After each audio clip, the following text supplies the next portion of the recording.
WBCS এক্সামের প্রিপারেশনের কথা যখনই ওঠে তখন স্টুডেন্টদের থেকে একটি কথা প্রায়শই শুনতে পাওয়া যায়, ম্যাডাম সবটা তো পড়ছি কিন্তু কিছুই যেন মনে রাখতে পারছি না।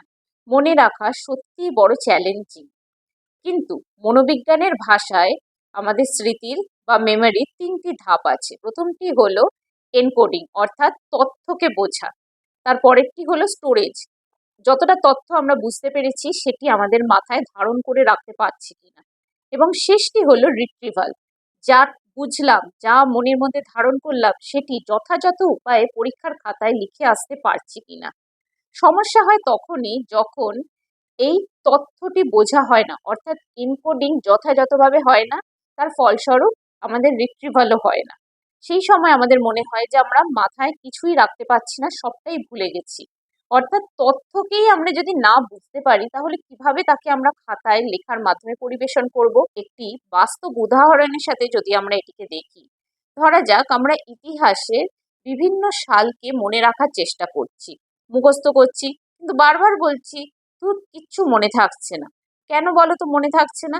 কারণ সেখানে আমরা তথ্য, কোথায় ঘটনাটি ঘটেছে, কিভাবে ঘটেছিল, তার সাথে আর কোন কোন ঘটনার লিঙ্ক রয়েছে সেগুলোকে একসাথে আমরা দেখছি না।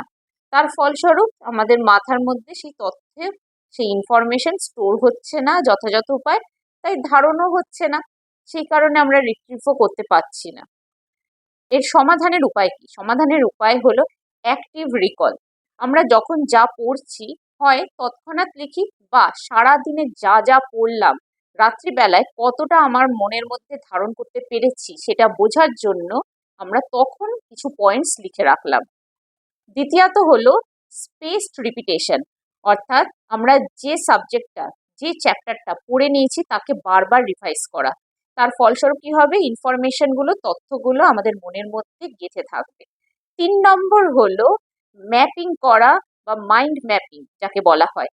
অর্থাৎ আমি যা পড়ছি সেই বিষয়ে কোথায় কি তথ্য রয়েছে, কি ইনফরমেশন রয়েছে, আমাদের গুগলের মাধ্যমে, ইউটিউবের মাধ্যমে, এছাড়া নানান রকম বইয়ের মাধ্যমে সেই তথ্যকে সংগ্রহ করা। আমরা যখন কোনো ছবির আকারে সেই পার্টিকুলার সাবজেক্টকে পড়ি আমরা কিন্তু অনেক দিন মনে রাখতে পারি। তাই ডাব্লিউবিসিএস এর মতো এত বড় এক্সামকে অতিক্রম করতে হলে আমাদের স্মার্ট মেমোরি টেকনিকের হেল্প নিতে হবে, যার দ্বারাই আমাদের জয় সম্ভব।